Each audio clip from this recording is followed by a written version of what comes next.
Assalamualaikum warahmatullahi wabarakatuh. Selamat pagi anak-anakku semua. Semoga kalian sehat selalu dan selalu dalam lindungan Allah Subhanahu wa taala. Alhamdulillahirabbil alamin. Hari ini adalah pertemuan kita yang ketiga kalinya. Hari ini Ibu akan menyampaikan materi pada bab 7, yakni dengan judul ayat Al-Quran tentang perilaku optimis, ikhtiar, dan tawakal. Nah, kita nanti akan mempelajari beberapa surat dari Al-Quran yang menerangkan tentang perilaku optimis, ikhtiar, dan tawakal tersebut. Nah, yang pertama itu pada surah Az-Zumar ayat 53. Kemudian yang kedua ada surah An-Najm ayat 39 sampai 42. Kemudian yang ketiga itu ada surat Ali Imran ayat 159. Dan juga ada hadis Rasulullah SAW yang berkaitan dengan ketiga perilaku tersebut.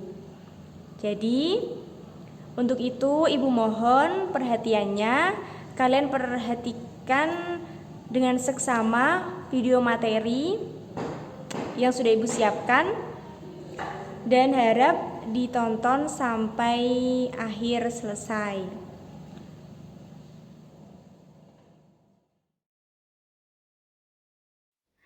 Anak-anakku yang Ibu cintai dan sayangi, memasuki bab ke-7 pembelajaran kita dengan judul ayat Al-Quran tentang perilaku optimis, ikhtiar, dan tawakal. Nah, anak-anak semua, kalian nanti akan mengetahui apa sih perilaku optimis itu, ikhtiar, dan tawakal. Untuk itu, tolong diperhatikan secara seksama materi yang akan Ibu sampaikan. Anak-anakku semua, sudah jelas diterangkan dalam firman Allah, la taqnatu, janganlah kamu berputus asa mir rahmatillah, dari rahmat Allah. Allah itu melarang kita untuk berputus asa. Jadi, siapapun tidak boleh berputus asa dari rahmat Allah. Dari ayat ini, Allah itu menyerukan kepada kita semua agar mempunyai harapan dan membangun sikap optimis terhadap segala ampunan Allah, terhadap dosa-dosa yang telah kita perbuat. Ampunan Allah itu sangat luas sekali. Dosa yang kita perbuat sebesar apapun, ampunan Allah itu lebih luas dan lebih besar. Untuk itu, anak-anakku semua, tanamkan sikap optimis kalian dimanapun kalian berada terhadap hal apapun yang kalian lakukan dalam kehidupan sehari-hari. Semisal kalian hari ini akan menjalankan ulangan harian. Kalian belum sempat belajar karena sakit. Nah, berdoalah kepada Allah, semoga dimudahkan keesokan harinya ketika mengerjakan soal-soal tersebut. Dan jika ada waktu, tetap berusaha membuka buku-buku, membaca sedikit materi. Jangan terus berputus asa, aku males nggarap karena belum belajar dan lain sebagainya. Tetap harus optimis, aku pasti bisa mengerjakan. Karena tadi pagi aku sudah membaca, meskipun sedikit. Meskipun badanku agak tidak enak, aku tetap harus semangat dan bisa mengerjakan soal-soal ulangan harian pada hari ini. Nah, seperti itu. Agar hamba Allah tidak melampaui batas untuk tidak berputus asa, karena rahmat Allah itu selalu ada. Seperti itu. Kemudian lafal ala anfusihim, terhadap diri mereka sendiri. Karena optimis itu, sikap optimis dapat muncul dihadirkan dari dalam diri kalian sendiri, anak-anak. Dorongan orang lain, teman, orang tua itu juga sangat berpengaruh. Tetapi yang paling utama, faktor utama itu muncul dari diri kalian sendiri. Oleh karena itu, kalian harus membuat mindset hidup yang selalu optimis dalam segala sesuatu hal. Kemudian lafal la taqnatu. Janganlah kalian berputus asa. Di sini sudah sangat jelas. Janganlah kalian berputus asa. Selalu kita diserukan yang tadi, jangan sampai melampaui batas untuk tidak berputus asa. Janganlah kalian berputus asa. Sudah sangat jelas. Kemudian mir rahmatillahi, dari rahmat Allah. Karena rahmat Allah itu seluas samudra. Seluas-luasnya dari dunia dan seisinya, rahmat Allah itu lebih dari ini. Kemudian lafal yaghfiru, dia akan mengampuni. Dia siapa? Dia Allah Subhanahu wa ta'ala, akan selalu mengampuni dosa-dosa kita. Sebanyak apapun, sebesar apapun. Allah Maha Pengampun, Allah lagi Maha Penyayang. Lafal Al-Ghafurur Rahim, yang Maha Pengampun dan lagi Maha Penyayang.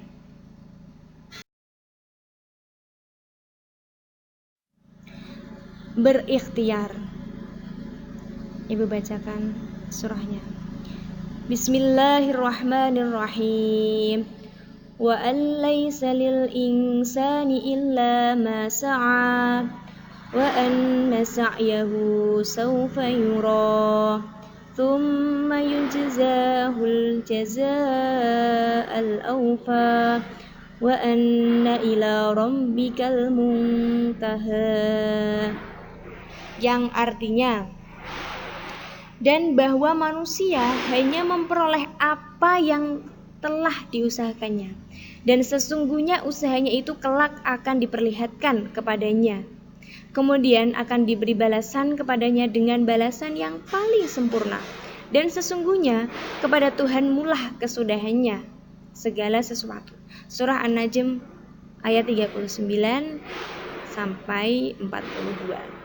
Nah, anak-anakku sekalian, ikhtiar itu apa? Arti dari ikhtiar itu sendiri apa? Ikhtiar adalah berusaha bersungguh-sungguh terhadap sesuatu hal dalam kehidupan. Jadi, ketika kita ingin mendapatkan atau memperoleh apa yang kita harapkan, kita diserukan untuk melakukan ikhtiar. Sekarang kita ingin beli, misal kita ingin beli sepatu, tapi sepatu yang harganya lumayan mahal, padahal uang kita tidak cukup untuk membeli sepatu itu. Kita diberi orang tua hanya 100.000. Harga sepatunya 200.000. Nah, terus jika kita ingin mendapatkan sepatu 200.000, kita harus ikhtiar apa coba untuk mendapatkan uang itu? Ya, entah kalian bekerja, jualan apa segala macam, ballpoint ke kelas-kelas, atau menitipkan jajanan di kantin agar kalian bisa mendapatkan uang saku tambahan. Nah, itu yang namanya ikhtiar. Jangan hanya berdoa saja, ya Allah, hamba pengen beli sepatu itu, tapi kalian gak ada usahanya. Nah, begitu ya. Kemudian Allah itu selalu memberikan apa yang kalian usahakan. Sesuai apa yang kalian usahakan, apa yang kalian ikhtiarkan.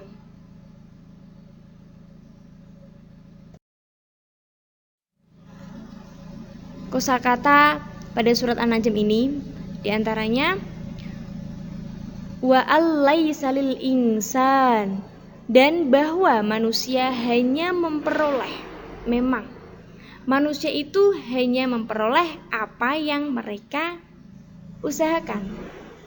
Seperti itu. Kita meminta, tetapi kita tidak mau berusaha,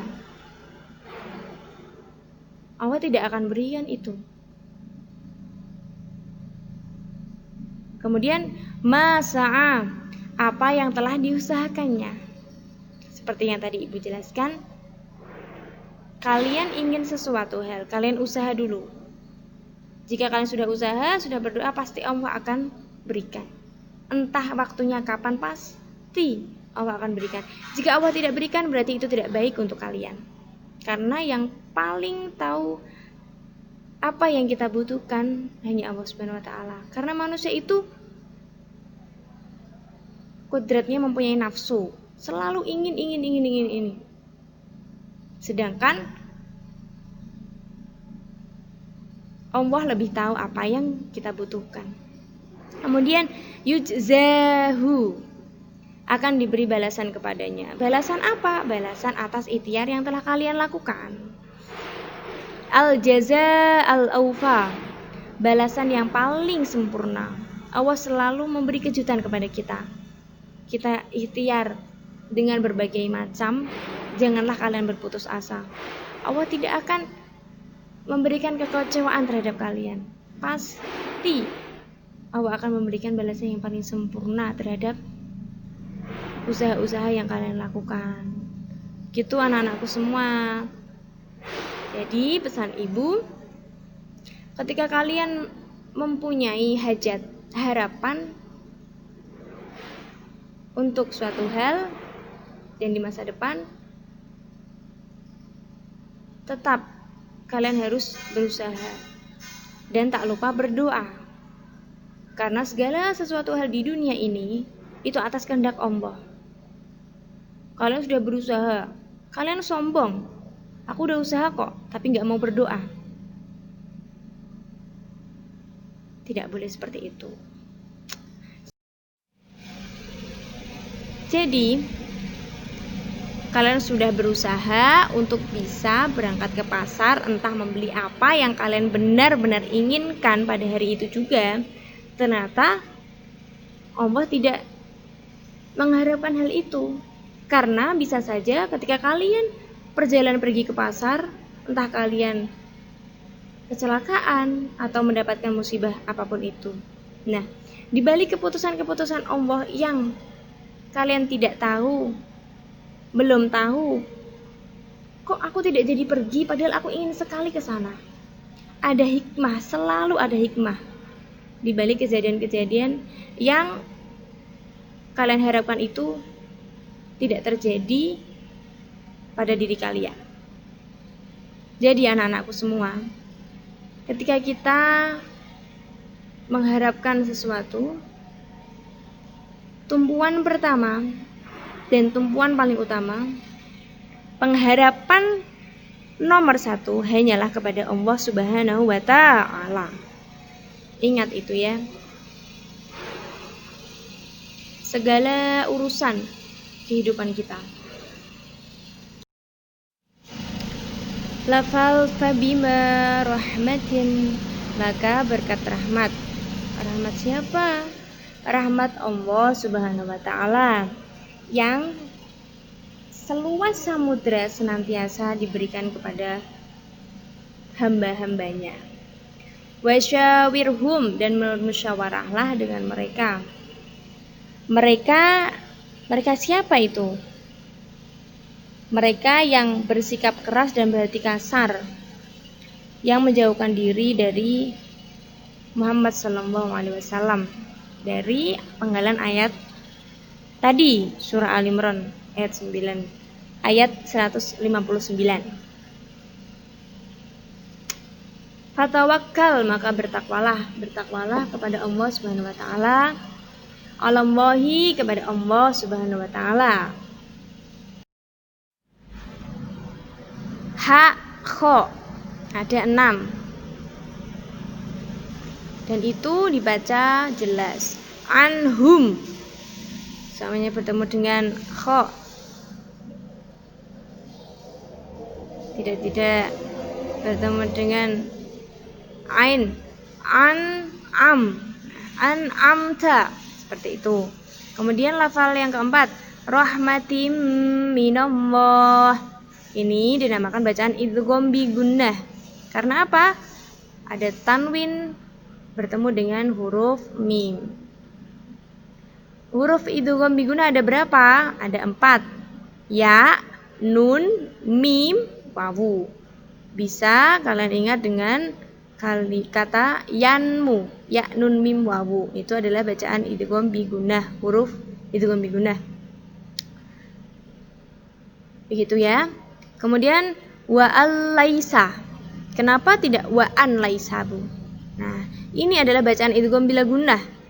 Idgham bila gunnah itu membacanya dilebur huruf lam tanpa dengung. Wa al-laisa.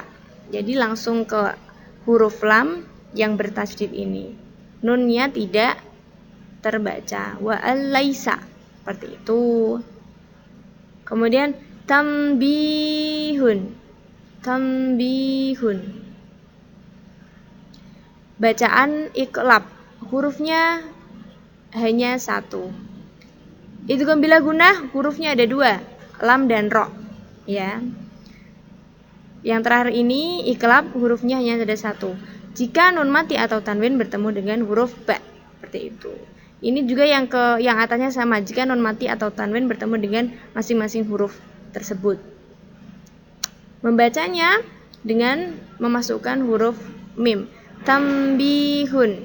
Nunnya ini dibaca dengan seperti memasukkan huruf mim. Tambihun, seperti itu. Kemudian hadis Rasulullah Shallallahu Alaihi Wasallam tentang perilaku optimis ada An Abi Hurairah radhiyallahu anhu anna Rasulullah sallallahu alaihi wasallam qala la tiyarata wa khairu hal fa'lu qila wa mal fa'lu qala al kalimatu sholihatu yasma'uha ahadukum rawahu Ahmad. Hadis riwayat Ahmad. Dari Abu Hurairah berkata, Rasulullah sallallahu alaihi wasallam bersabda, tidak ada tiaroh takhayul beranggapan sial karena melihat burung atau yang lainnya. Tetapi yang baik itu adalah al-fa'lu, rasa optimis. Dikatakan kepada beliau, wahai Rasulullah, apa itu al-fa'lu? Beliau selalu menjawab, kalimat baik yang salah satu dari kalian mendengarnya. Jadi, dulu pada zaman jahiliyah ada namanya burung hantu. Nah, warga di sana itu menganggapnya burung itu menakutkan, membawa sial dan lain sebagainya. Itu kan termasuk perilaku negatif, berpikir suudon. Nah, kita dianjurkan oleh Rasulullah untuk memiliki sikap optimis, berpikir positif terhadap sesuatu hal, bahwa burung itu tidak ada maksud apa-apa. Burung itu diciptakan oleh Allah Subhanahu wa taala untuk mengindahkan dunia.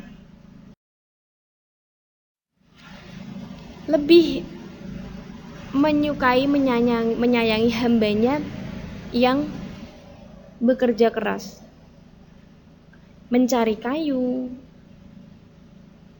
bekerja, menjual apapun yang bisa dijual daripada meminta-minta, karena tidak ada usaha sama sekali. Tangan di atas lebih baik daripada tangan di bawah. Nah, maka dari itu kita dianjurkan untuk selalu berikhtiar, apalagi dalam hal mencari rizki. Kemudian hadis yang terakhir, hadis Rasulullah SAW tentang perilaku tawakal. Hadatsana al-Mughirah bin Abi Qurrah as-Sadusi qala sami'tu Anas bin Malik yaqulu qala rajulun ya Rasulullah أعقلها وأتوكل أو أطلقها وأتوكل قال قلها وتوكل رواه الترمذي.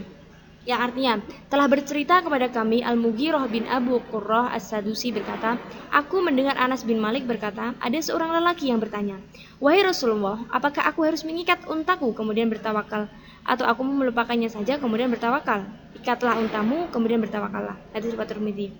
Maksud dari hadis ini adalah, jika kalian akan seorang laki-laki ini jika membiarkan untanya, berarti dia tidak ada usaha, tidak ada ikhtiar untuk menjaga untanya. Hanya bertawakal kepada Allah, pasrah. Semua kehendak Allah hamba terima. Nah, tetapi tidak ada ikhtiarnya sama sekali untuk menjaga untanya agar tetap aman. Maka dari itu,